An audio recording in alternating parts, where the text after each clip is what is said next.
આપનું સ્વાગત છે। આણંદ જિલ્લાના ઓડ શહેરમાં શ્રીમદ ભાગવત પુરાણ કથાનું સમાપન થયું।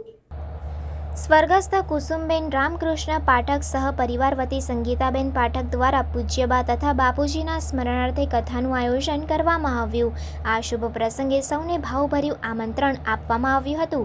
કલિકાલમાં કલ્પવૃક્ષ સમાન જીવ માત્રના ત્રિવિધ દોષોને હરનાર ભાવતારિણી ભાગીરથી ભાગવત સમસ્ત પિતૃઓના સ્મરણાર્થે તથા મોક્ષાર્થે શ્રીમદ ભાગવત પુરાણ કથાનું ભવ્ય અને દિવ્ય આયોજન કરવામાં આવ્યું હતું। એક સપ્તાહથી ચાલતી કથા ચૈત્રવદ અમાસને બુધવાર તારીખ 8 મે 2024ના રોજ કથાનું સમાપન કરવામાં આવ્યું।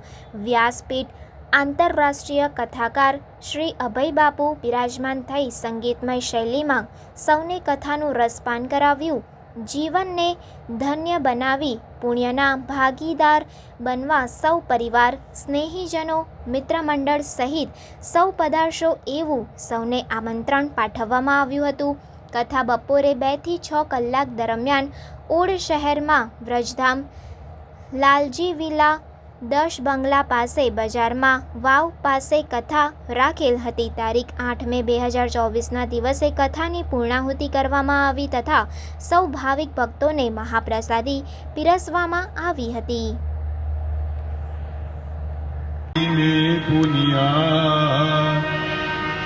तुलसी संगत साधु की कटे कोटि अपराध।